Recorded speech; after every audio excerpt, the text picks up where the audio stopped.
Oh, sorry about that. Hello, hello, hello. Welcome everybody to the 509 Divine Pines podcast. I'm your host, Joseph Daniel Pena, and it is November 11th, 2024. Hope you guys are having an amazing day, and I hope that you guys will share this out to everybody around. Like, subscribe, and share. And if you guys would look down below, there are a whole bunch of links from coupon codes to places to donate to additional links. So if you guys would donate to 509 Divine Pines at Cash App and PayPal and buy me a coffee. And now, if you guys would like, also, you guys can also check out Fuerza Elite's new supplement bars, protein bars, horchata flavored, Latin owned, Latin inspired, made in the Pacific Northwest. Honestly, the freaking best. There's nothing like it. I mean, I have them every morning. Cinnamon is galore with the coffee or in the workouts in the morning. Oh, like you cannot beat it. I'm telling you guys, this is the real deal. He spent 4 years. The creator had spent 4 years making the freaking bar, and it came out delicioso. Yeah, I've been working on my Spanish too. I'm about like 45 days in on my Spanish lessons, and I'm doing okay. I'm at like a what is it, like a level one, level two reading, so just right on the borderline of the level two reading and speaking it. Like I can actually make out sentences. My parents have been speaking Spanish their whole life around me, and for the first time, I was listening in. I was like, hey. I know what you guys are saying now. And they just stood quiet. They're like, "Are you for real?" Yo, I ain't gonna lie. I don't want to be that no sabo kid. So please don't come with that. Um, if you guys would also go over to boomerboost.com for all the best supplements in the world, and I mean it. A company with a mind, body, and soul mission at hand. Use coupon code Joe30 and get 30% off your order. Yes, for Forza Elite, for Forza-Elite.com, you can use coupon code 509 Joseph for about 5 to 10% off your order. Yeah. Let's get into this. It's pretty late, so I don't want to waste too much of our time today. Just got a lot of UFO news, archaeology news, and science news. And yeah, just gonna keep it cool today. Nothing too political or nothing too controversial. Just some pretty wild things out there. Like Netflix. Netflix is facing a lawsuit over one of their UFO documentaries, the Manhattan alien abduction. So the directors had made Linda Napolitano look very bad. Like she gave her their story. She gave Netflix her story. She gave the documentary artist and the documentary producer her story, but like they edited the clips and made her look bad, and they skepticized her, and instead of actually giving her the credit due and like really trying to research this, they actually threw her under the bus and used the Netflix documentary to kind of make her a laughing stock.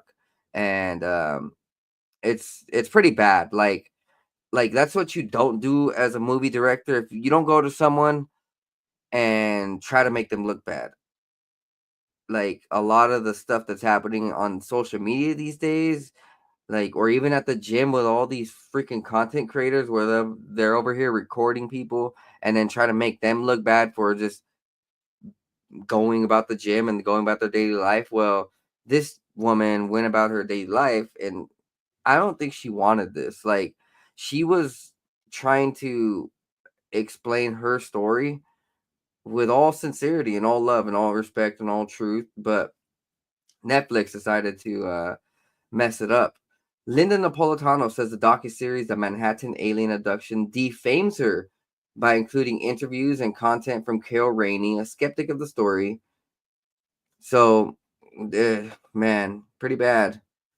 Linda Napolitano, a New York housewife who said aliens abducted her from her 12th floor apartment in Manhattan in 1989. Napolitano's story was investigated by UFO researcher Bud Hopkins as a book in 1997 and now has the focus of a film that also shines skepticality on her and her work.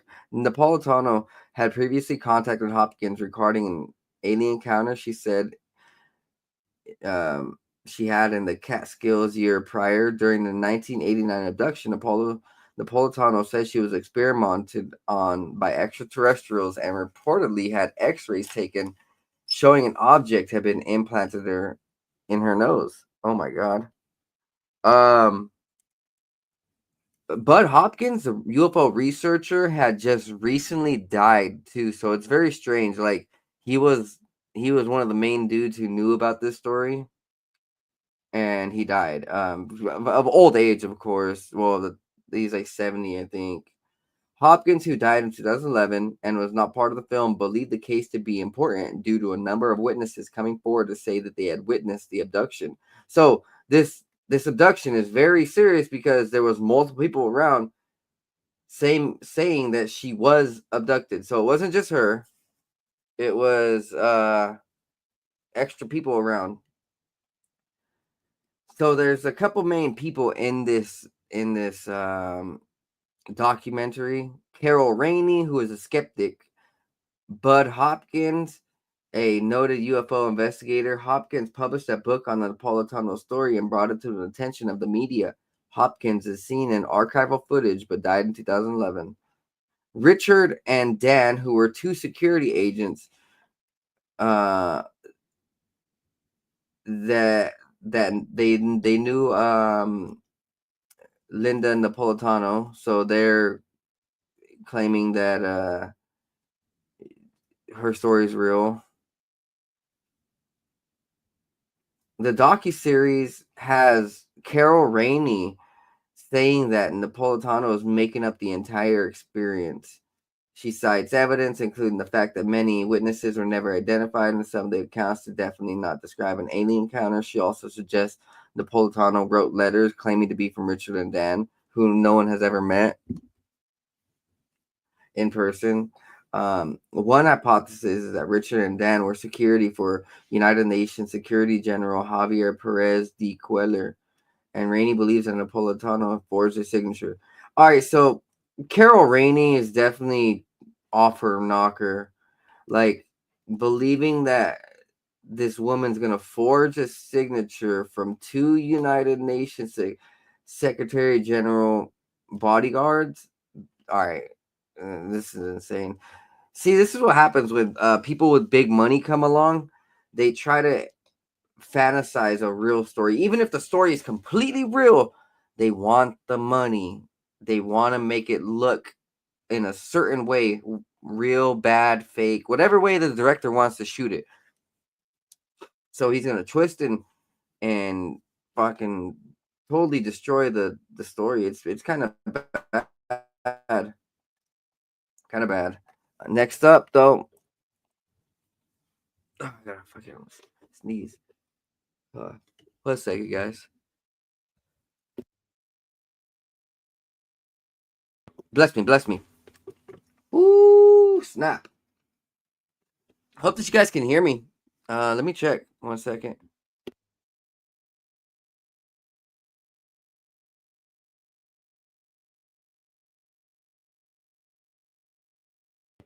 Oh my gosh, sorry I'm having to sneeze so much. Give me 1 second. I'm gonna run to the bathroom real fast. I'm gonna take a quick little break.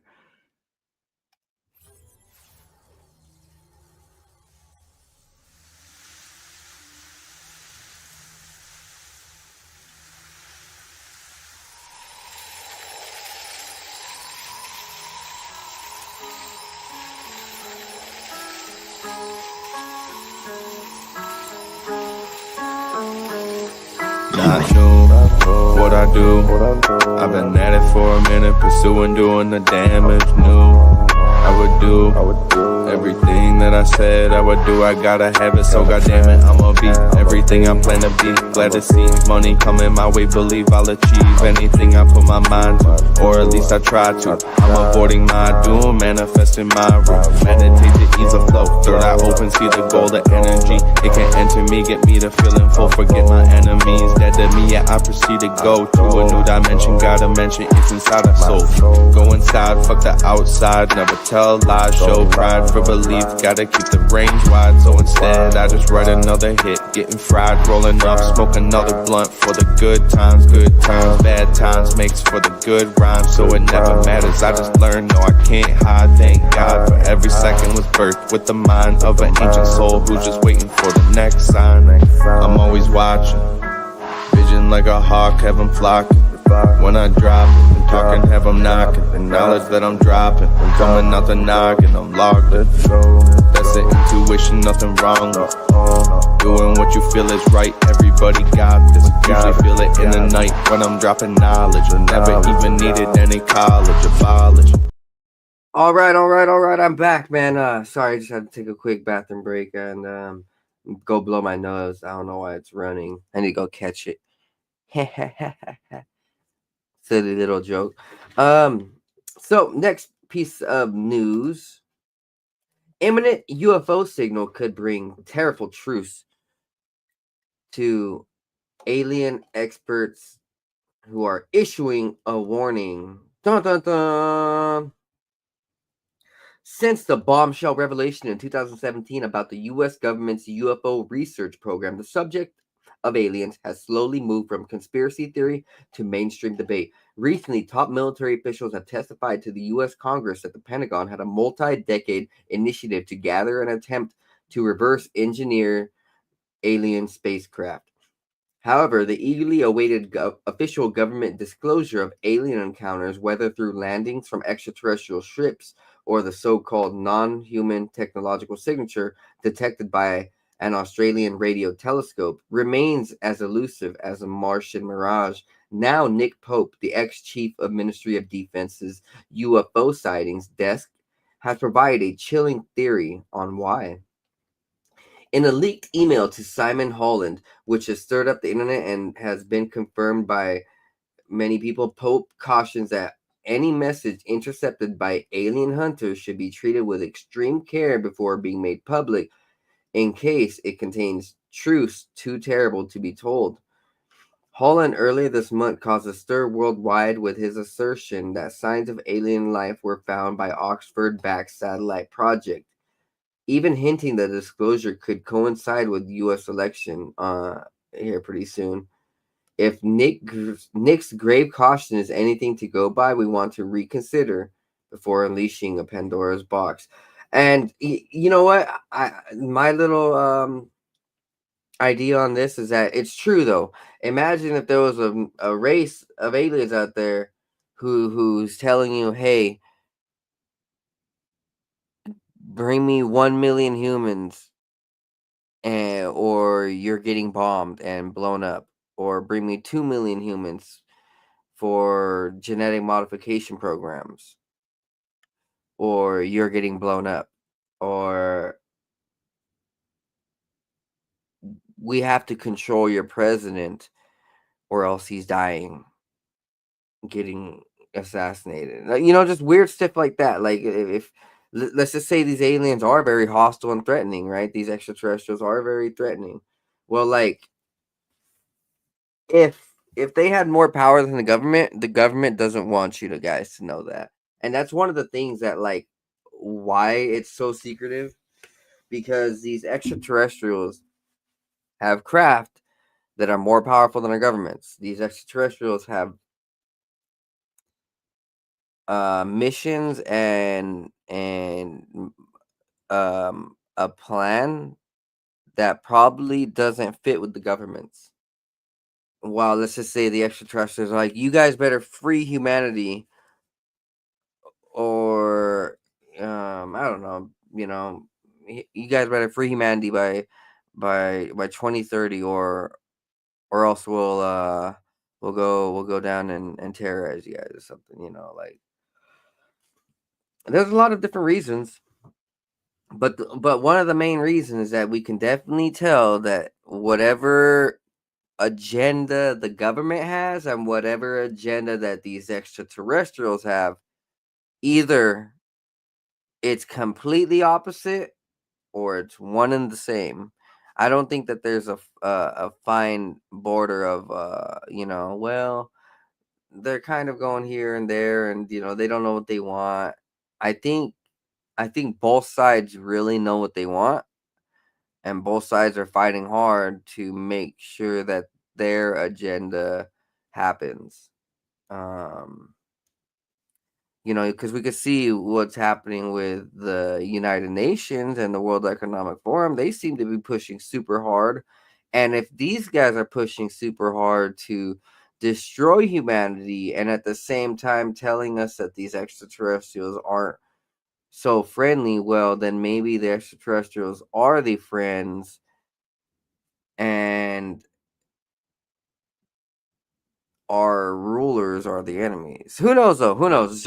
It's just hypothetical, right? This is just theories. There, like trying to understand why they're telling us exactly what they're telling us when they have the research and we know who is controlling the news and why they don't want these agendas out and why they don't want this information out. So, I mean, like the UFO research is definitely not being pushed by the mainstream. Like there's little bits and details that's let out, but you know, I think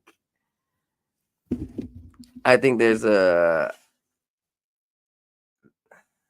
lot of communication between both sides, and the government just doesn't want people, like in general, to know how powerful these other beings are. Debate is rife amongst experts and commentators on how the human race might shatter under the great weight of what they call the ontological shock, having come face to face with aliens.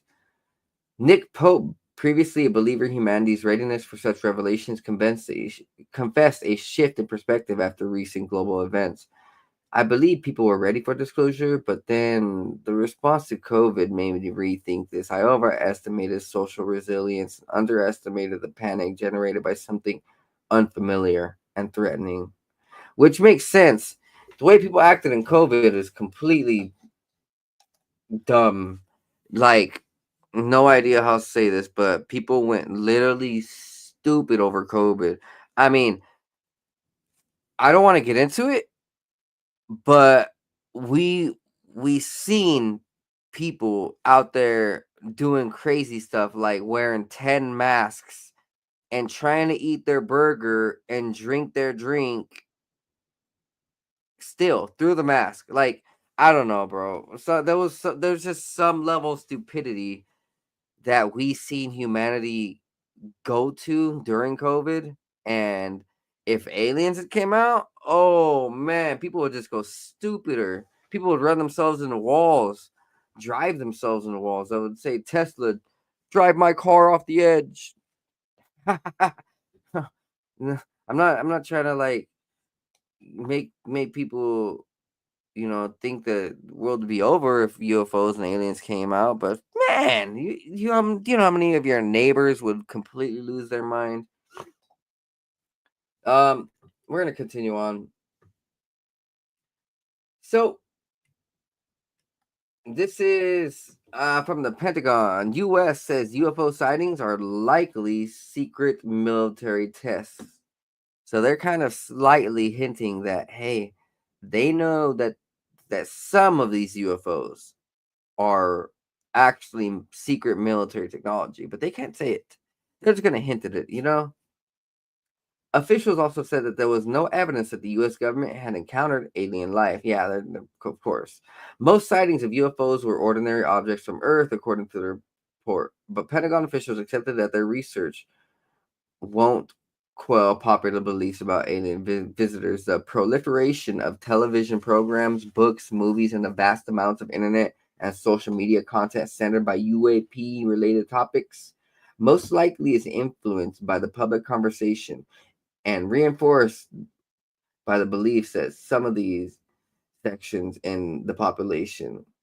The report is part of a broad public attempt by the U.S. government to examine UFOs, or as officials call them, unidentified anomalous phenomena, UAPs. The effort has included public meetings with NASA officials and hearings in Congress issued by the Pentagon's All Domain Anomaly Resolution Office. The report noted that the public opinion has been swayed by pop culture.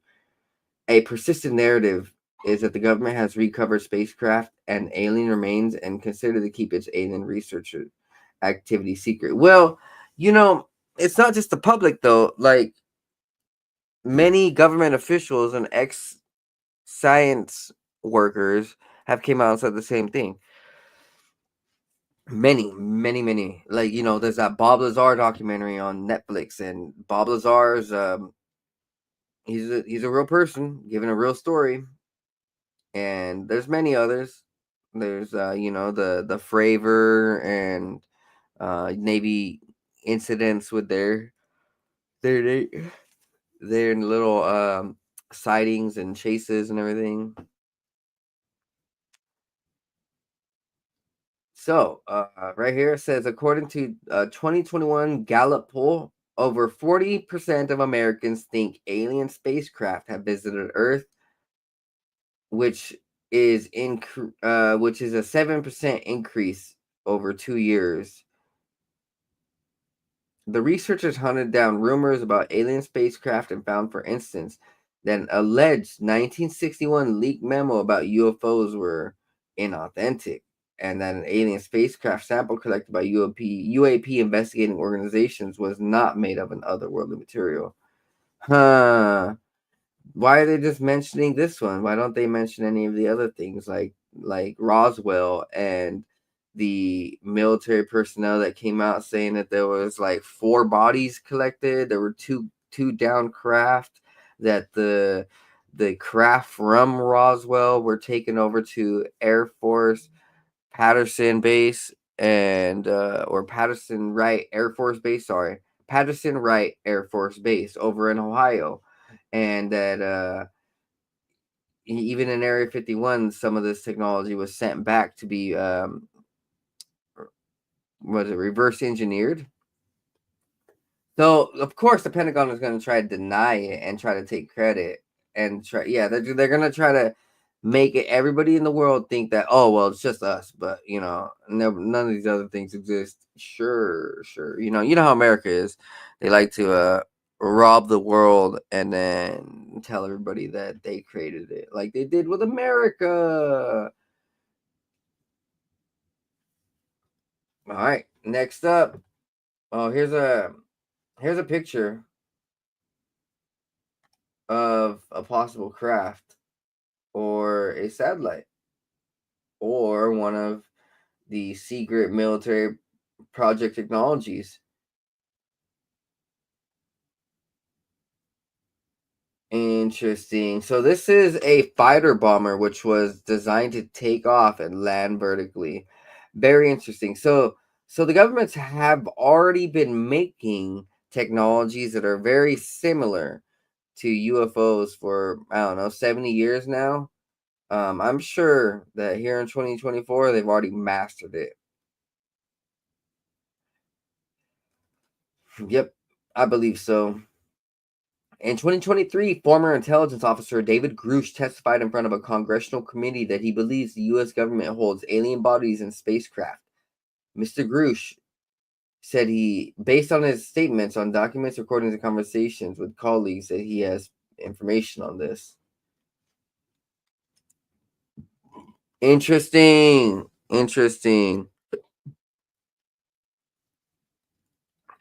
So next up, how artificial intelligence is helping the search for alien life. Now this is cool. So scientists around the world are using all the technology that we can to help establish a bigger understanding of our universe, but also the paranormal aspects of our reality, like with all these improvements on ghost hunting devices and like demon hunting and spirit hunting, and people looking at haunted houses and all that. Like, it's real. These devices and technologies are pretty real. So it's nice to see that science has evolved, and we're looking outside the box for the answers. So right here, what we're seeing is a very large array facility in New Mexico searching for alien life. SETI. SETI is the Search for Extraterrestrial Intelligence Facility. And what they're saying they're doing is looking for something that is likely exceedingly rare and may be very difficult to find and extract it from the background phenomena that they are observing at the same time. So they're scanning like billions of things in the universe at once, in the galaxy, in the sky, and for I think like 30 years now, 40 years. It's built between 1973 and 1981. This observatory has been used to help the search for alien life, and now it's building a parallel artificial intelligence powered software system for the observatory's core facility. Very, very smart. I think that that's really good, and it's going to be the right direction for AI. Where, like, I something I had stated with AI, where last year I had covered an article how artificial intelligence is now being used in certain hospitals to like help procedures and help predict ailments and help predict procedures and how they go and help create brand new medicines that have never been created before. So like, it's cool to see artificial intelligence applied in these forms and in a helpful way, a positive way, because we're tired of society going towards debauchery, like, the way that the music industry is going. They could be making music for the Grammys and VMAs and all that's very enlightening, filled with Christ, but they don't. So it's not useful and helpful at all. But this is definitely helpful. And use your resources for the best possible scenario and best possible case. Don't just be selfish, and don't just think for yourself, and don't think that nothing can ever happen, nothing positive can happen, and don't be like that. Always think positive, always think hopeful. The more that we can use these computers to help benefit our life, the better. So, Mr. Diamond here says that the increased use of AI is already proving to be indispensable as his institute continues the hunt for life. He points to AI making it possible to search for new types of radio signals from alien sources. So they're also looking for like radio signals and things like that, because these signals can transfer and be sent through space. Like, sometimes they get signals and messages from other planets, and they decipher them, and they're so shocked and so confused at what's happening and why it's being transmitted to us. Because I mean, like, if an alien race were to like transmit a message, it it definitely be very interesting, and it'd be hard to really understand where it's coming from. But this right here could help narrow where these messages are coming from, and possibly new places that are unseen. Just it's cool to see artificial intelligence be used to handle massive amounts of data that would take millions of years for people to sort through.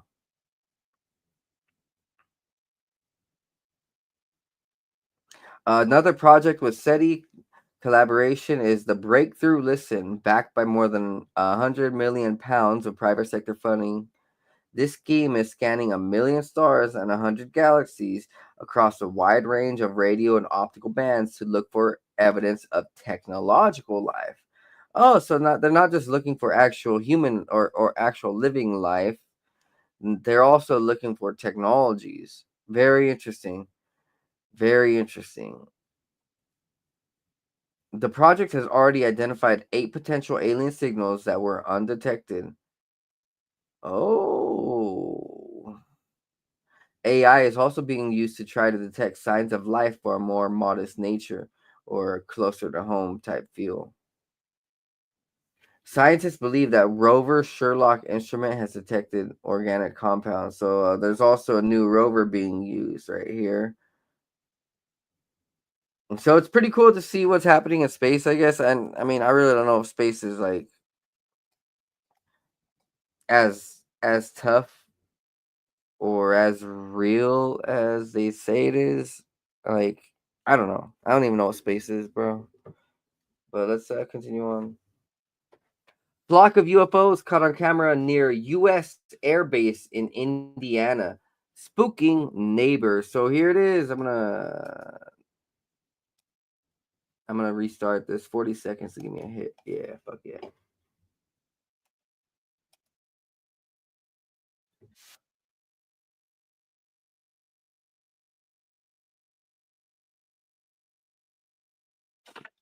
Oh fuck yeah.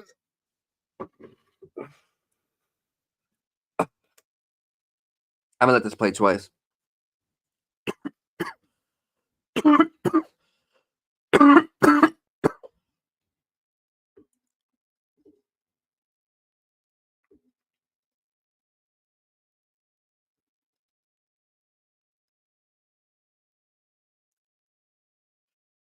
All right, I'm gonna replay that shit. Replay that one more time so I could. Oh, come on, go back, go back. No, oh, whatever. I want to see this chick.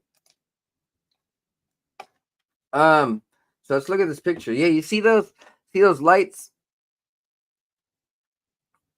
Um, I think it's hard to recreate this. I mean, like in real life, it's hard to recreate this. I know that like people can create videos, but I'm saying like if this were in real life, it's hard to create lights that high up in the sky that look in that formation that act in those type of ways when there's been a lot of stories that clearly say that these objects are real. And I'm reading this book right now, um Search for the Earthlight Theory. What is it fucking name? Yeah, it's like the Yakima UFO microcosm, and in there they have pictures of craft that they took. The book costs a lot, so can't you can find it online, but definitely can't just buy it.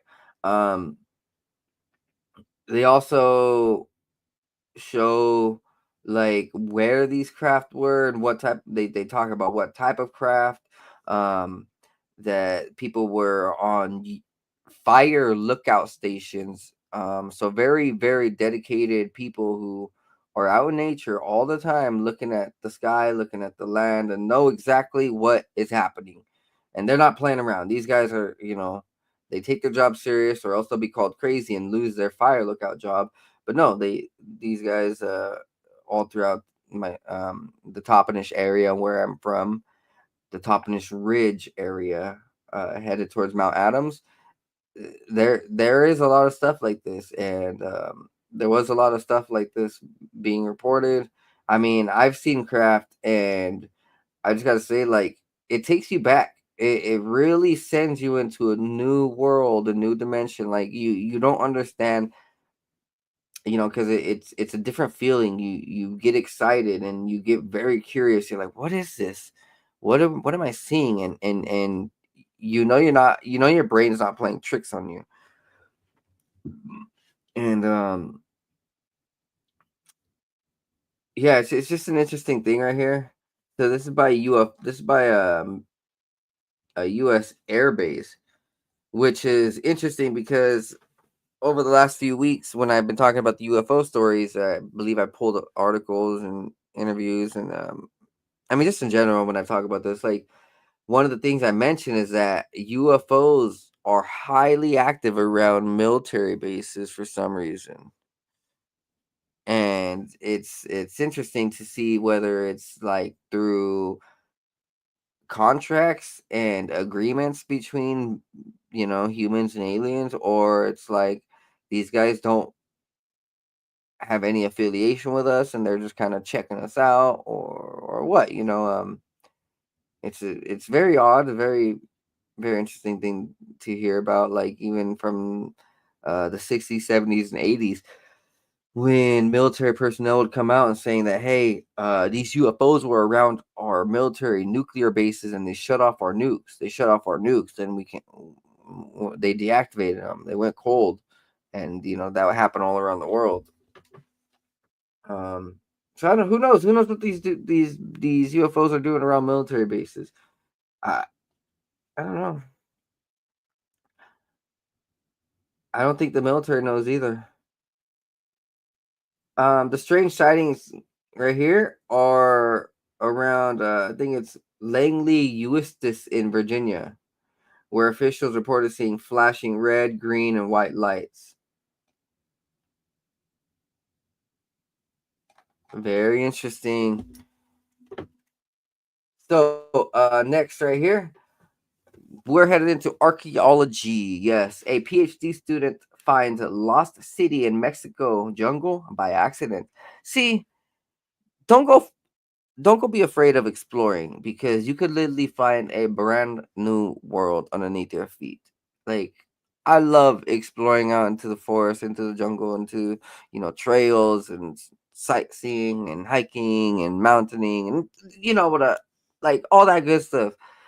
I love it, man, because like you never know if you find some gold pieces, some rubies, some diamonds, some crazy bones, some crazy artwork. It's just like getting in touch with your history is very important, because quite frankly, if you listen to archaeologists, they say we've only scratched about 5% of our surface, 10% of our surface.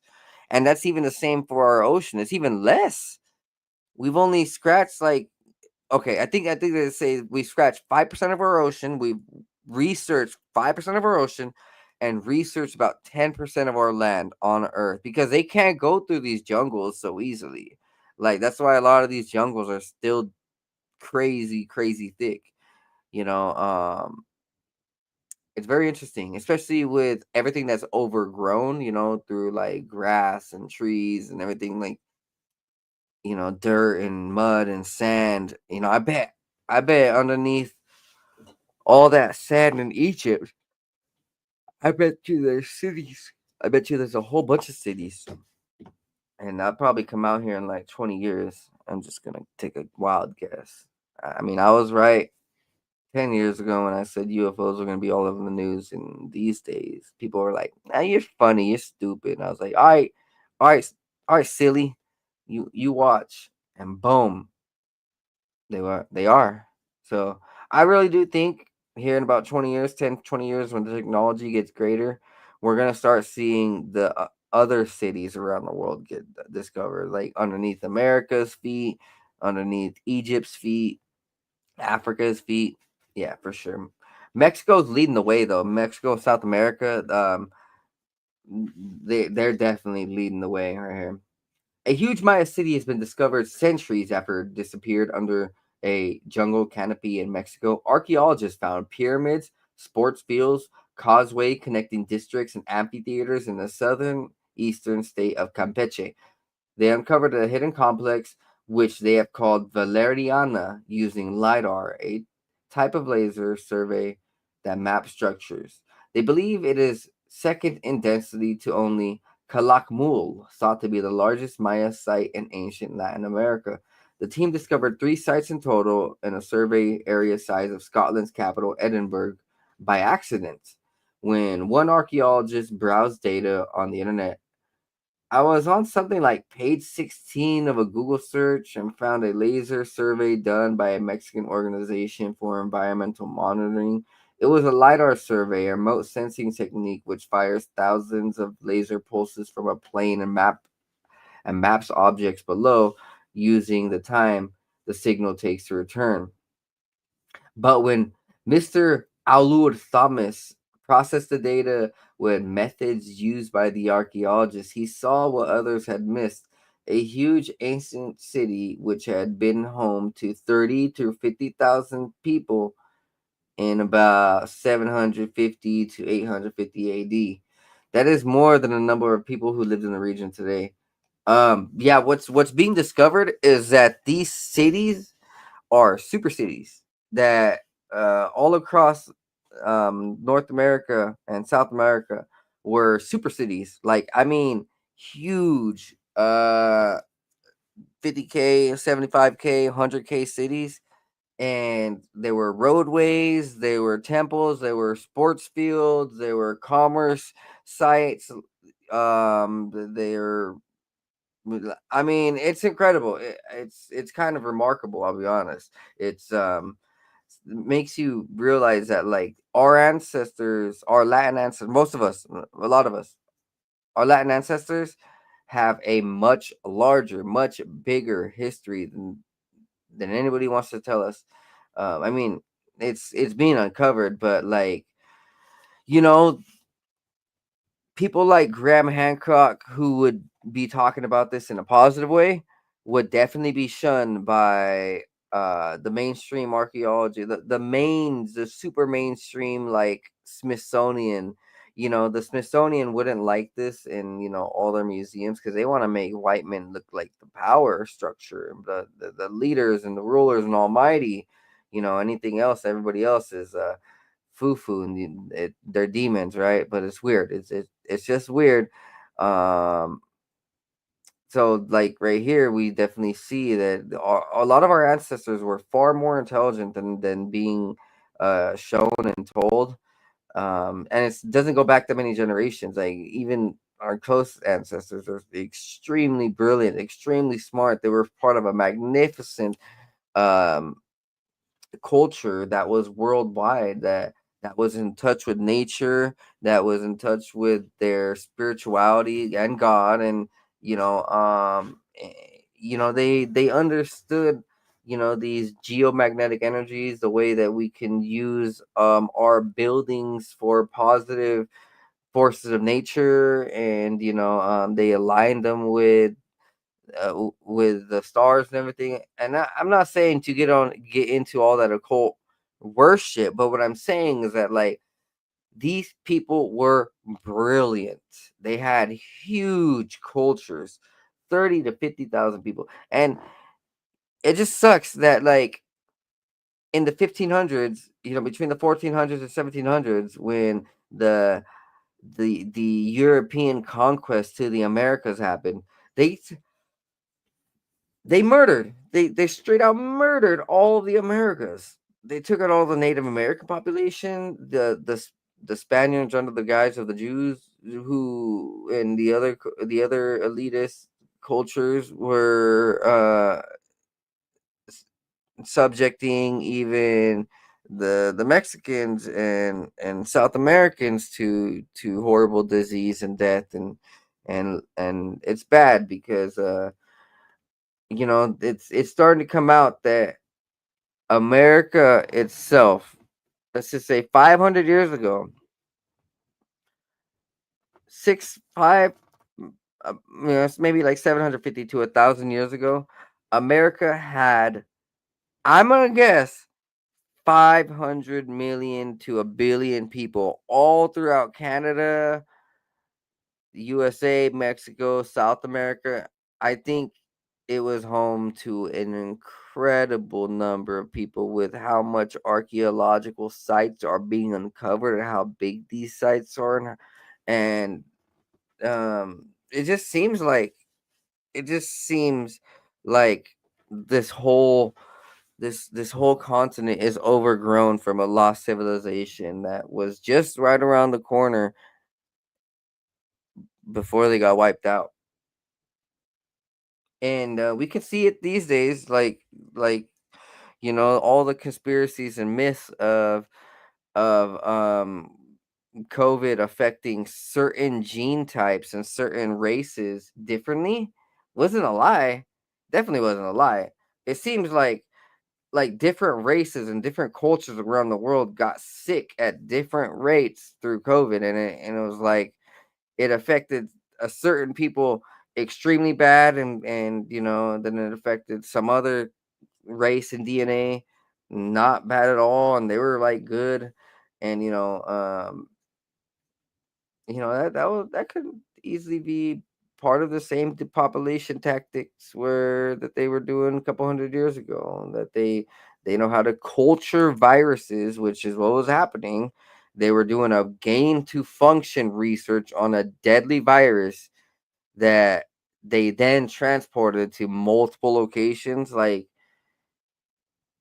same thing with Columbus. These guys were probably messing with viruses over there, which is what they were definitely doing, and they just brought it over here. Anyways. So back to this 50,000 to 30,000 people. It says it's crazy. It's definitely pretty cool though. I'm not gonna lie. So like if we were to go out into these locations over there in South America, Middle America, Central America, or even probably here in North America, and we dig deep down enough, we could find the remnants of these people, of their treasures, um, possibly understand who they are and what they did. Very interesting. Here it is right here. So they see a picture and there's a whole bunch of terraces and houses. There's a dam. There's a ball court. There's big complexes. There's more houses, and we see the modern little areas and cities and buildings, and it's small compared to these huge buildings and huge locations. Dang. I mean, what if these were for giants too? Like we know over there in Petra, where we see that there's actual doors not for humans, and they're like, wait, who's supposed to open this, right? Um, I mean, that's why these cities are so big. Next up, though, unique gold artifact discovered at Roman fort hints at lost temple. Yes, ooh, more lost temples. I love it. Don't you love it? Like Indiana Jones, we feel like we're explorers. Archaeologists have uncovered a unique gold artifact dedicated to an ancient deity at the site of a Roman fort, hinting at the existence of a lost temple. The votive plaque is among the most important discoveries revealed by excavations conducted this year at the Roman fort of Asperos in Georgia, a country that straddles the boundary between Eastern Europe and West Asia in the Caucasus region. Radosla Kadowski Skisor, I don't even know how to say that name. I'm sorry. I'm just going to call him Radosla. One of the leaders for archaeological expedition told Newsweek the research is affiliated with the Polish Center of Mediterranean Archaeology at the University of Warsaw. During the Roman period, Asparos was an important port and garrison at the Kolchis Coast, a term that refers to a historical region on the eastern coast of the Black Sea, roughly corresponding to what is now western Georgia. Radoslaw says Asparuh, constructed around 2,000 years ago, was of particular importance at the time of the Roman Emperor Trajan and Hadrian. Oh, so Hadrian's castle and Hadrian's walls and all that. This is Hadrian and his remnants in his time period. That's a name that a lot of people who study history or even like watch the Greek movies will recognize. The votive plaque found during the 2024 excavation season at the site, which ran from mid-May to the end of July, is essentially a thin gold plate. It features a Greek inscription dedicated to Jupiter Dolikinus, a deity worshipped in the Roman Emperor or in the Roman Empire, who is particularly revered by soldiers. The deity combined aspects of the Roman god Jupiter with an ancient Near Eastern storm and fertility deity worshipped at Dolichi, which is now southern eastern Turkey. So they combined two deities to one item. That's crazy. I've never heard about that. That's interesting. That's really interesting. Votive placards were left by worshippers at places of worship for various deities. Few gold plaques have survived, but it can be assumed that in the Roman period, worshippers left many at places of worship for various deities. The discovery of such an artifact at Asperos indicates that there was a temple of Jupiter Dolikinus near the garrison that is yet to be discovered. This is indicated by a number of other small finds, but this last one was of significance. We hope to find the temple of Jupiter in future seasons. Remains of temples and other traces of the cult of this deity have been found in many garrisons. Some of our finds, however, are older and may be related to the initial stage of the adaptation of the cult for military use. We hope that for further researcher, we not only find the temple of Jupiter of Dolikinus at Asperos, but we also confirm that Oriental influence spread west and north to many garrisons, including through soldiers periodically stationed at Asparos. Another key find was the remains of kilns used for firing amphorae, ancient container vessels that were used to store and transport wine. The discovery confirms that there were ceramic production centers at Asparos. Oh shit. So they had like factories. There were factories back then. So very interesting. You know, the type of work that we do these days is pretty much the same that they've been doing for 1,000, 2,000 years. But they don't do it weak, like a lot of people do it these days. People, man, tell you what, man, the world is getting weaker and weaker and weaker. Next up, new analysis unlocks the hidden meaning of a 15,000-year-old rock art in Arnhem Land. Yes, pretty cool. I'll be honest, I don't know what I'm seeing. These pictures are showing a density for some reason. Let's get into this, I guess. Despite rock art being one of the most intriguing records of human past, rock art research can be highly challenging. Different researchers can have contrasting interpretations. Our new research uses an innovative approach to understand this rock art in Arnhem Land.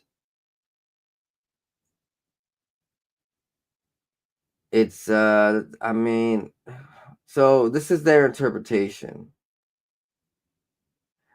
The rock art in Arnhem Land can be categorized into a number of different styles, which change over millennia. These styles include the well-known X-ray style.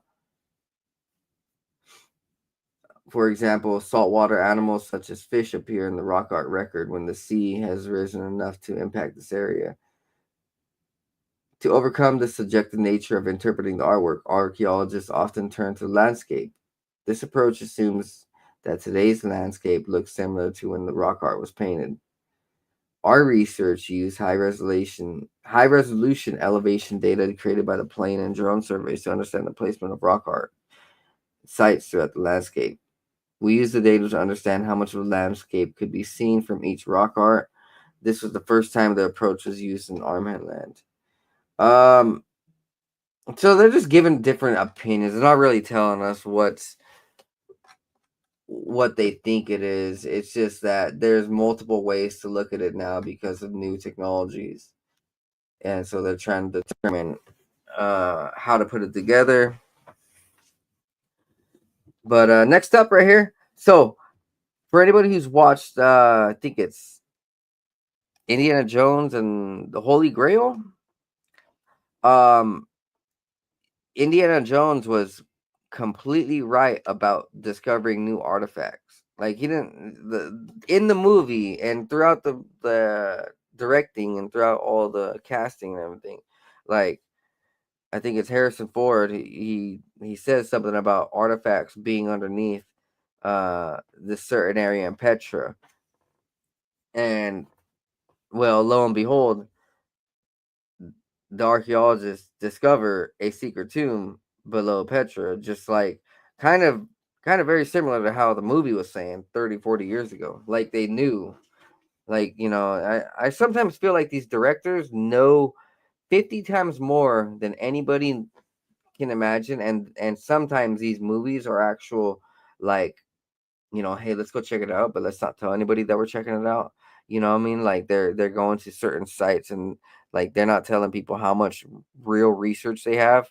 Like I mean, I've heard that happen multiple times with even like these Bigfoot and UFO cases where sometimes the researchers don't tell the film artist how real it is, and then the film artists get there and they're like, what the fuck? Like they're scared for their life because it's super real, and these film artists thought it was fake or something. And even the things in the movies, like sometimes people think that these areas and these situations are super fake, but like, yeah, no, sometimes these areas and things that are happening in movies are really real. So, British archaeologists have discovered a secret tomb below the city of Petra, believed to have lain undisturbed for 2,000 years. Researchers from the University of St. Andrews were given access to explore the treasury, a World Heritage Site that featured the 1989 film Indiana Jones and the Last Crusade. In the film, the impressive structure serves as a cinematic resting place for the Holy Grail, but the true purpose of the treasury remains a mystery. In what has been described as a momentous achievement, the team found a long buried tomb containing the remains of 12 ancient skeletons, and even a chalice resembling the Holy Grail featured in the film starring Harrison Ford.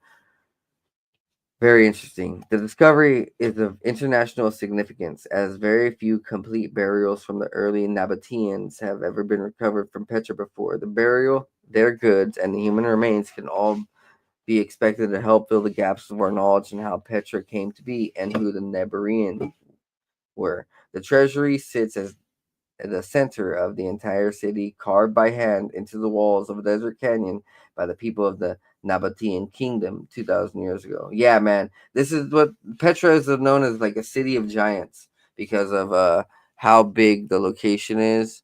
Very interesting. Very interesting. Um, so there's going to be a new program on the Discovery Channel about this. When we spotted what looked like a chalice, we all just froze. It looked nearly identical to the Holy Grail featured in the movie. It was the ultimate moment of life imitating art. Very interesting. Detailed examination of the vessel reveals it to be the top part of a broken jug. The team were given permission by the Jordanian authorities to conduct a remote sensing scan and then dig beneath the treasury. When a survey found probable underground chambers in and around the treasury, an excavation plan was designed and carried out. That's awesome. So, science has already dated the tomb's construction to the mid 1st century BC and early 2nd century AD. Wow. Wow. The tomb was most likely built as a mausoleum and crypt in the Nabatean kingdom at the beginning of the 1st century AD for Arides IV Philopatris. Like many tombs in the valley, few have ever been found in the tombs. Oh, few remains have ever been found in tombs due to their subsequent use and reuse over the last 2 millennia. Dang. Yeah, and all the tomb robbers. It's unbelievable sometimes. Next up, Cambodian archaeologists discover a dozen centuries old sandstone statues at Angkor Wat UNESCO sites. The statues depicting so-called door guardians were discovered last week near the north gate leading to the 11th century royal palace at Angkor Thom. the last capital of the Khmer Empire. Huh. I'm gonna have to look into the Khmer people, because these palaces over at Angkor Wat and Angkor Thom are otherworldly. They're built into the ground, very very crazily too. Let's see if they show a picture. They don't show a picture here. Angkor Wat is one of the most beautiful places. Definitely. The statues depict guardians standing at attention and vary in size from about 1 meter to 110 centimeters, or about 39 to 43 inches. They were found buried at depths of up to 1.4 meters, and some are in surprisingly good shape, with each featuring unique facial hair ornaments adding to their distinctiveness. Experts believe these door guardian statues exemplify the Qiangyang style, aligning with the construction period of the 11th century palace.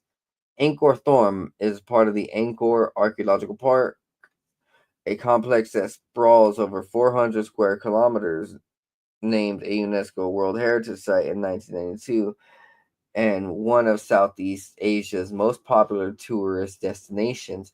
It contains the ruins of the Khmer Empire capitals from the 9th to 15th centuries, including the Temple of Angkor Wat.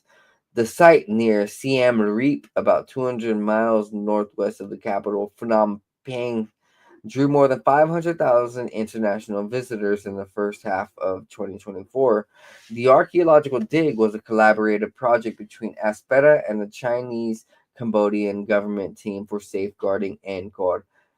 Following the discovery of the statues, the archaeological team carefully documented the positions before removing them for cleaning and restoration. They will eventually be returned to their original locations. Many Khmer cultural treasures were rooted during the long period of civil war and instability when Cambodia was ruled by the brutal communist Khmer Rouge regime in the 1970s. All right, well, next up, pretty interesting over there in Angkor Wat. Um, there more of our history is being uncovered before our own eyes, and it's going to give us a bigger, better story and better understanding of our ancient past. So we really know who built these pyramids, or we know what was really happening at Stonehenge, and just different things like that. And we really know what's happening in the Bible too, because a lot of these places have, over there in the East, in the Middle East, over in Europe and Africa and stuff, they have remnants of biblical things, and that's being uncovered right before our own eyes, and it's pretty cool. Definitely pretty cool. Next up, INAH finds relief of depicting celestial ancestors and mystic animals of the Canul dynasty. So Mexico's archaeologists continue to uncover treasures in the lush forests of the Yucatan Peninsula. Very interesting. Um, Archae Man doesn't even say who. Archaeologists have unearthed two platforms with stucco reliefs that reveal new details about the Canul dynasty, which ruled over the territories that comprise Mexico, Belize, and Guatemala. This is a Maya dynasty. Very interesting. Archaeologists believe that their most recent findings date back to the early classic period, about 500 AD, coinciding with the rise of the Maya city of Dizibanche. This is a great finding for us. Although we had found stucco reliefs on larger buildings, we would have never thought of finding such decorated facades on a ball court with such profound meaning, such as these ones apparently have. The stucco reliefs feature three scenes. The first depicts two guardians flanking a pedestal that in pre-Columbian times would have supported a sculpture. The glyphs on the pedestal reference a ruler of the Canul dynasty. The second scene depicts figures that allude to ancestors who seem to inhabit the night sky surrounded by stars and snakes. Hmm. Um, One of the archaeologists, the epigrapher, said that these elements and characteristics are both of Maya and Teotihuacan iconography. Archaeologists think that the absence of a central sculpture in the relief suggests that it may have been removed from the city inhabitants centuries ago. The third scene depicts a group of mythological animals associated with constellations. One feature shared by all three scenes is a representation of intertwined snakes, which indicates that we are looking at images with which the rulers of Desbanche sought to reaffirm their ancestral lineage. The Kanuo dynasty eventually disintegrated and split into two groups. One remained in Desbanche settlement while the other settled in Calakmul, a city located in today's state of Campeche. Huh, interesting. The more you know, the more you know. I mean, like that's a place that we could go out and like research ourselves too over here uh in the USA and Mexico and down beneath. Like it's not that far from us for a lot of my listeners. Next right here, forever chemicals found in bottled and tap water from around the world. I ain't even got to read this too much, but researchers. This is from the University of Birmingham, so this is a university article. This year, the 17th of October. All across the world, there are microplastics being found in water bottles and forever chemicals and nasty, nasty, nasty, nasty, nasty stuff. Next up, there's also microplastics found in dolphin breath for the first time. I'm not even sure if I read this before. Sounds familiar, but I think I just read this to myself. Who knows? But it's important. Like our world's water supply is being destroyed by plastics and forever chemicals, which is why I say go organic and save the planet. Like don't use all those nasty chemicals. And something I need to do is just not use plastic bottles at all. But I try to get glass when I have it, and I try to use glass for the most part. Um, we have to do our part and help out any way that we can. You know, one person at a time, one day at a time. We'll get to where we need to go.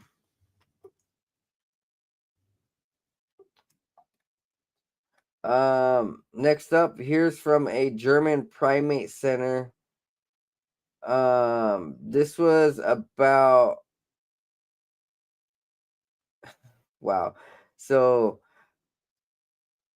monkeys have been given the functionality of using brain computer interface devices, you know, like they did with the Neuralink, but also now that they can control robots and different prosthetic hands through the power of thought. And so this this technology will be applied to humans eventually. Like we're gonna have I don't even know if that's possible yet. Maybe they do, but the prosthetic limbs and all that, like it's going to be powered by the brain eventually.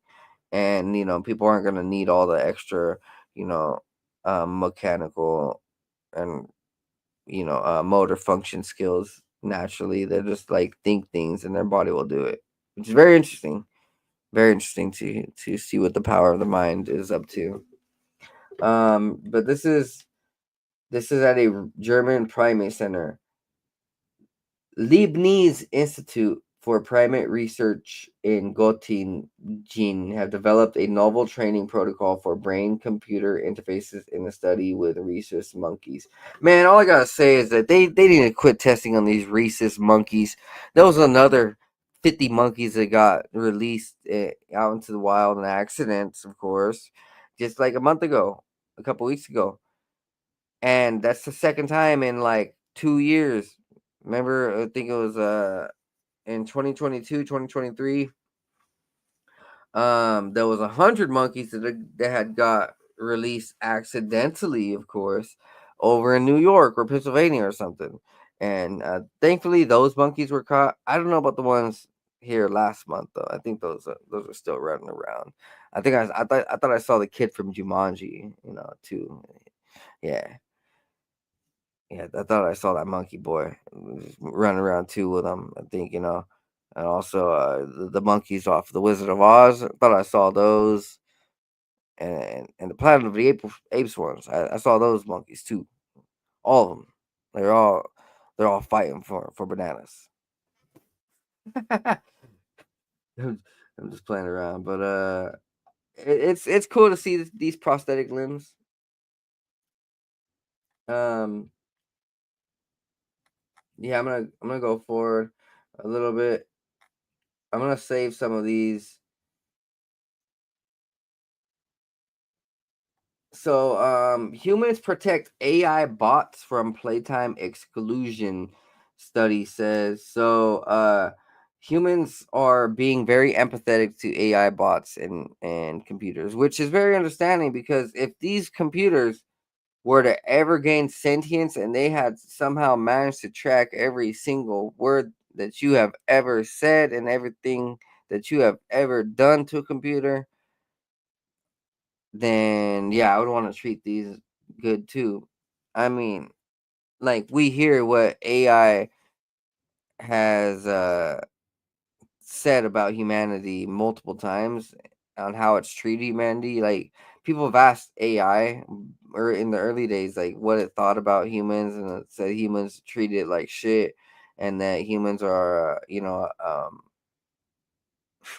humans are kind of like a disease to the planet, and it was pretty freaking wild on what computers and AI before they were locked and before they were controlled and regulated, what they was saying about humanity. Like computers and AI were making its own language talking shit about humans.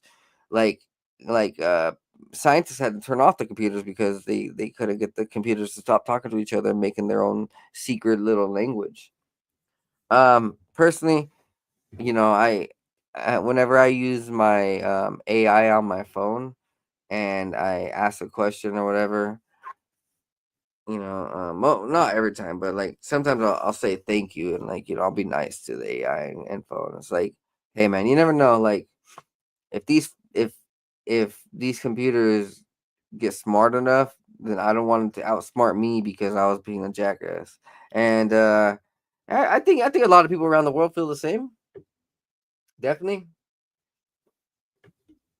Here it is. Mounties in BC raid largest and most sophisticated drug lab in Canadian history, a super lab or operated by international organized criminals. The facility located east of Kamloops in the rural city of Falkland was capable of producing several kilograms of methamphetamine, fentanyl, and MDA per week.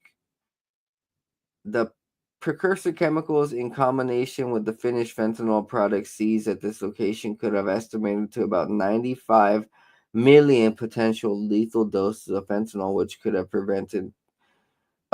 have been prevented from entering Canadian communities and markets abroad. Wow. So authorities are here estimated that they got 390 kilograms of methamphetamine, 54 kilograms of fentanyl, 35 kilograms of cocaine, and 15 kilograms of MDMA, a 50 caliber machine gun, and 89 other firearms were taken, along with 45 handguns, 21 AR-15 style rifles and submachine guns, many of which were loaded and ready for use. Investigators have made one arrest. Yo, they they have like $500 million of drugs, about 90 guns, and they only made one arrest. Interesting. I think it's time our justice system to catch up to the reality of the dangers of these drugs. So they didn't say how they caught these guys. I wonder if the other people who were not arrested were probably narcs. Horrible.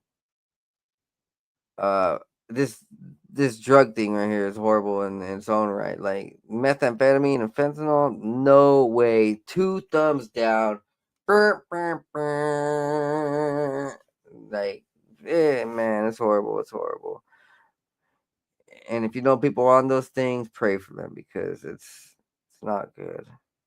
Um, this area though, the over here in Canada where it was close to Washington, Idaho, Montana, and the Pacific Northwest, and so a lot of the drugs were probably coming to the Pacific Northwest through these guys. Very interesting. We also just seen that the Canadian Olympic snowboarder from like 20 years ago was arrested on a big super bus too. I wonder if Canada is just doing a crackdown like right now. Probably huge, huge crackdown. So if you're in Canada and you're watching this, just know you shouldn't be doing any of that bad stuff because you'll be fucked pretty soon. Sorry to say, but yeah. I have listeners all around the world, so I really don't know who's listening, or where they are. Um, I do see. Let's see. Like 10 to 15 different countries that have popped up on my listening list, like or where I'm listened at. It's pretty interesting. It's actually pretty cool, and most of the people who listen range from age like 50 to age 20, so it's a good range of people, you know. Definitely a lot of listeners around my age. Anyways. Next up, first woman to die in suicide pod appears to have been strangled, prosecutors say. Remember, I had covered this, that the first suicide pod death. You know, yeah, I covered that this article was happening, but then now there's another update on the article saying that people, uh, investigators, say that there were strangulation marks. But you know what? It says right here. This is the excuse, I guess. He was diagnosed with osteomyelitis, a disease that could have manifested the alleged injury marks on her neck. It is a rare condition that happens when bacteria or fungi infect a person's bone marrow. Infections usually start on the skin, at a wound or surgery site, then spread into the person's bones through their bloodstream. In most cases, the potentially fatal condition can cause permanent bone damage. The American woman traveled to Switzerland specifically to use the suicide pod, but her death has now raised a host of legal and ethical questions. Where active euthanasia is banned, but assisted dying has been legal for decades. What? Police in the northern Scotland county said the capsule had been used at a forest hut, after which several people were taken into custody and now facing criminal proceedings. Oh, snap. So the people who are running the suicide pods, you're probably going to get arrested. Oh, man. Um,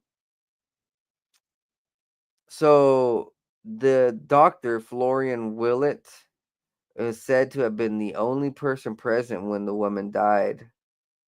Cops are opening up a criminal investigation against several people of the facility for inducement and aiding suicide, and several people have been thrown in jail. A chief prosecutor investigating the death of the woman has now raised suspicions of international homicide after suggesting she was strangled to death. Man. However, there's no official autopsy yet, and there's not yet publicly been a intentional homicide case brought up. Seiko's inventor, Philip Nitschke, a vocal supporter of assisted suicide and who followed the American woman's death via video, said the dying process was well. When she entered the Sarco, she almost immediately pressed the button. She didn't say anything. She really wanted to die. I estimate that she lost consciousness within 2 minutes and that she died after 5 minutes. We saw jerky, small. What the? We saw jerky, small twitches of the muscles in her arms, but she was probably already unconscious by then. It looked exactly how we expected it to look. These guys look evil right here, bro. These are the two creators. They look so evil. Like, and they're happy about it. They're like, "Oh yeah, the death went well. The suicide went well. It went good, just like I expected." Oh my gosh, I could never make a device like this.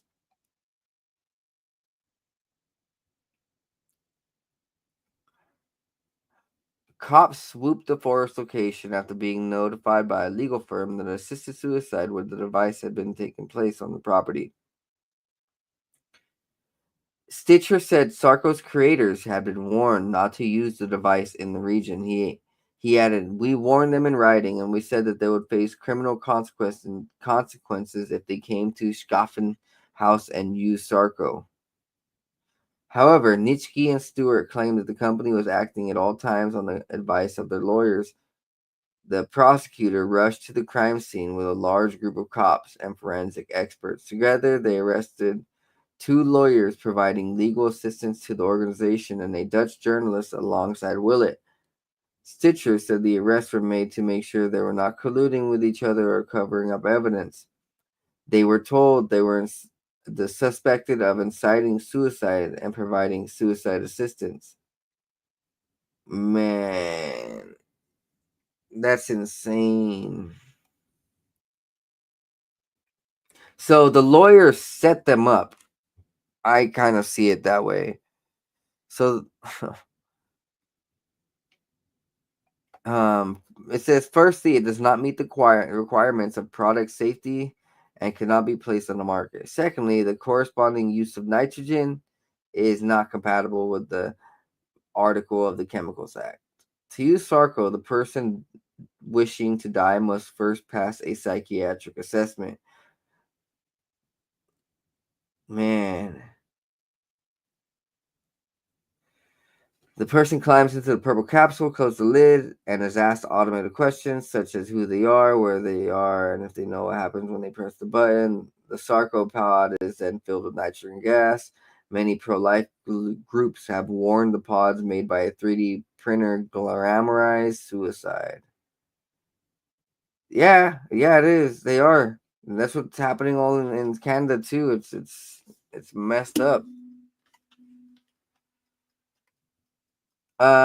Interesting. So here's from a couple weeks ago. Spain cancels purchase of police ammunition from Israeli firm, and I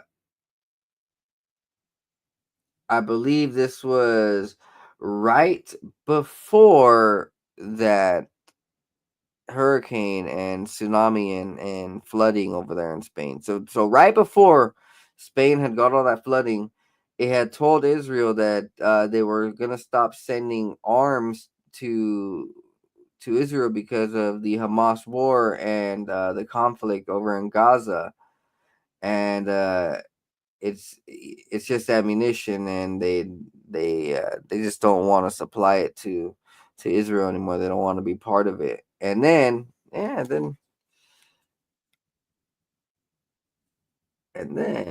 they get flooded out. Interesting. I wonder why. I wonder why. So yeah, interesting right here. Next up, like we're seeing the flooding. So this is the flooding and the aftermath. I'm gonna let this video play. Valencia, Spain. October 28th, 2024. So yeah, so just right before um Spain had denied Israel the more weapons and more ammo, and so huh.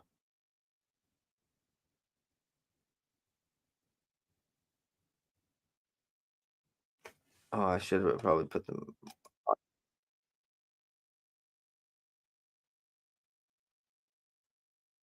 It look crazy floods, man. I would not be happy with those type of floods. I don't think anybody would. I'll be honest. Nobody would. The floods had killed more than 200 people, um, with most of them being from the eastern Valencia region. And oof, in 69 devastated localities, mostly located in the southern outskirts of the Valencia city. People still face shortages of basic goods. Water is back to running through pipes, but authorities say it's only for cleaning and not for drinking. Impromptu emergency kitchens and food relief stands in streets still covered with mud and debris. Thousands of volunteers are helping soldiers and police reinforcements with the gargantuan task of cleaning up the mire and countless wrecked cars. The ground floors of thousands of homes have been ruined. Inside some of the vehicles that the water washed away are trapped in underground garages. There were still bodies waiting to be identified. So pray for those people over there, man. That was just a couple weeks ago. Um, Man, horrible, horrible.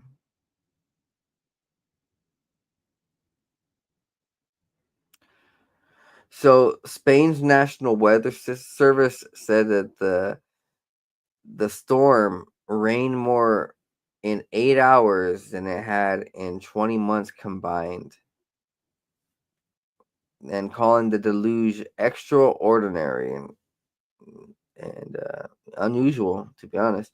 Other areas of the southern skirts of the Valencia city didn't get rain before they were wiped out by the wall of water that overflowed the drainage canals. When authorities sent alerts to mobile phones warning of the seriousness of flooding and asking people to stay at home, many were already on the road working or covered in water in low lying areas or underground garages, which became death traps. Dang, dang, man. That sucks. Um, we're seeing this happen all over the world. I mean, the Bible says it. There's going to be times of flood, times of fire, and everything. The last big flood that happened in Spain, killed like 80 people, and that was in like 1957. Um, Also in 1980s, which suffered in around 30 deaths. So this one was like 10 times worse, and it killed like 10 times the amount of people. Sucks. It sucks, man.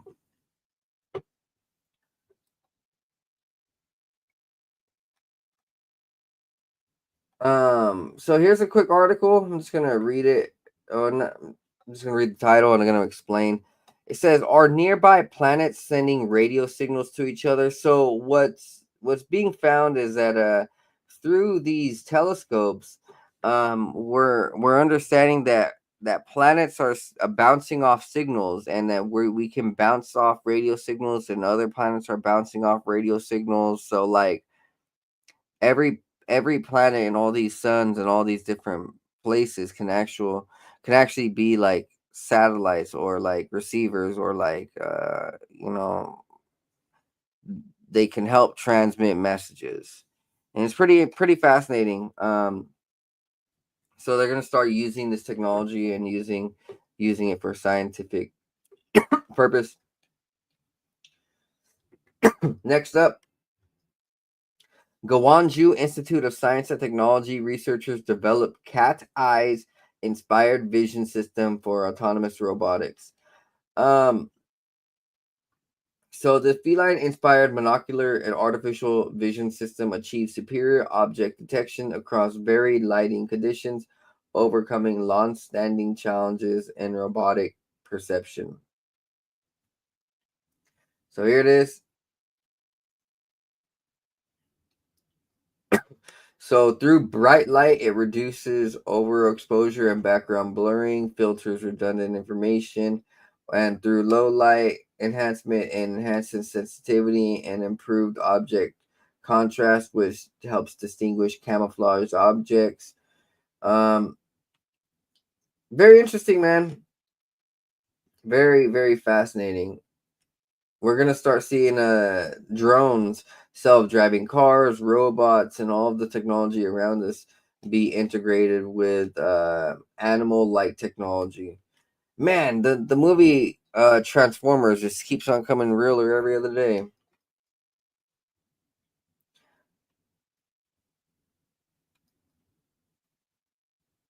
Right here, novel chemical compounds from a fungus from mushrooms can provide new perspectives for treating colorectal cancer, one of the most common and deadliest cancers worldwide. Um, Researchers have reported that the isolation and characterization of a previously unknown class of metabolites, one of these metabolites, effectively kills colorectal cancer cells by attacking the enzyme DCTPP1, which thus may serve as a potential biomarker for colorectal cancer and therapeutic targets. Pretty cool. This is from China. Next up, there's a new approach to controlling heat flow in crystals. So all of our crystals and all of our computers and all of our technologies are about to get better. And from the University of Tokyo, a team of researchers has demonstrated the ability to control heat transfer in graphite crystals. Their novel approach applies concepts from fluid dynamics to phonons in solid-state crystals. Phonons are quasi-particles characterized by the collective vibration of atoms or molecules in condensed matter. Crystals consist of repeating patterns of atoms arranged uniformly throughout the material. Bonds in a crystal act like springs when atoms become excited, for example, by heating. These springs then act in unison, forming a wave or phonon that travels through the crystal.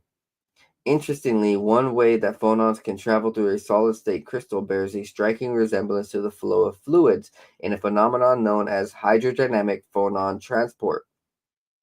Huang and collaborators have exploited this effect to realize thermal rectification in graphite. They fabricated structures inspired by Tesla valves, originally designed by Nikola Tesla in the 1920s. Tesla's valvular conduit can force fluids to flow more quickly in one direction than another. This concept can also be applied to thermal flow via phonons in a crystal, allowing the heat to be dissipated more evenly. The thermal conductivity of the Tesla valve, which describes the ability of a material to conduct heat, was measured across a range of temperatures from 10K to 300K. Its asymmetric design allows unhindered aerodynamic, hydrodynamic phonon transport in the forward direction and resist the flow of the reverse direction. The efficiency of rectification or diodicity is given by the ratio of thermal conductivity between the forward and reverse directions. At low temperatures of 10K, the diodicity had a value of 1. As the temperatures increased, this parameter reached a maximum value of 1.15. I'll be honest, I don't know what I'm reading exactly, but as I'm reading it, I'm understanding a little bit more. So I'm kind of done with this, but the more I read, the more I understand, and I eventually understand it. So I guess I'm just learning new things here. This effect was evident up to 60K, but the effects of phonon scattering at higher temperatures caused by the thermal conductivity to equalize in both directions. The exploitation of this effect is currently limited by the low temperature regime, regime and to materials that exhibit hydrodynamic phonon transport. What's exciting, though, is that theoretically there is no barriers to achieving thermal rectification across a wider temperature range, even reaching room temperatures. Beyond the basic research in condensed matter physics, this phenomenon could eventually be applied to a wide range of devices, enabling manufacturers to develop advanced thermal management systems to optimize the performance of electronic components such as smartphones, computers, and LEDs. All right, guys, it's been an hour and a half, and I appreciate all of you guys for being here and staying tuned. And I just want to say one time, I love you guys. Before I go, I should have read this right off the start, but my silly ass totally forgot about it. So here, I'm going to go read this Bible scripture. Oh, man, it changed on me. whatever.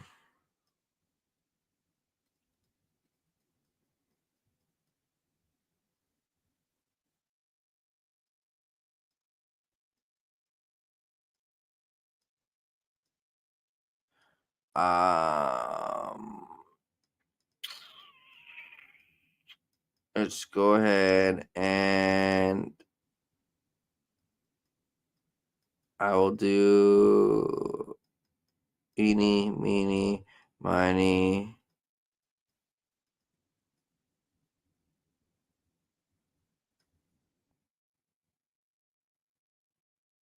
All right, here we go. Psalm 61 from the Bible.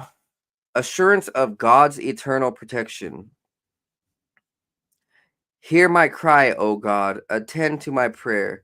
From the end of the earth I will cry to you. When my heart is overwhelmed, lead me to the rock that is higher than I. For you have been a shelter for me, a strong tower from the enemy. I will abide in your tabernacle forever. I will trust in the shelter of your wings. For you, O God, have heard my vows. You have given me the heritage of those who fear your name. You will prolong the king's life, his years as many generations. He shall abide before God forever. Oh, prepare mercy and truth, which may preserve him. So I will sing praise to your name forever, that I may daily perform my vows. And in the good name of Jesus Christ, of God, we pray. May you help us today and tomorrow. May you help our family today and tomorrow. Forever and always, may you be with us all. Stay true to our pets and keep them healthy. Stay true to our land and keep it thriving. And may you help us all succeed in life. Amen. Hope that you guys enjoyed this episode and this broadcast. I should have done that prayer from the start, though. My bad. I apologize. It's like 1 a.m. here, and I'm gonna totally crash out. So if you guys would like, subscribe, and share, and if you guys enjoyed this episode, donate to 509 Divine Pines on PayPal, Cash App, or buy me a coffee. And even $1 will help. $1 a day will make me smile and make the pain go away. I just had to rhyme that. I don't know why. All right. I love you guys. Peace. Be best and be high. Toodly doo.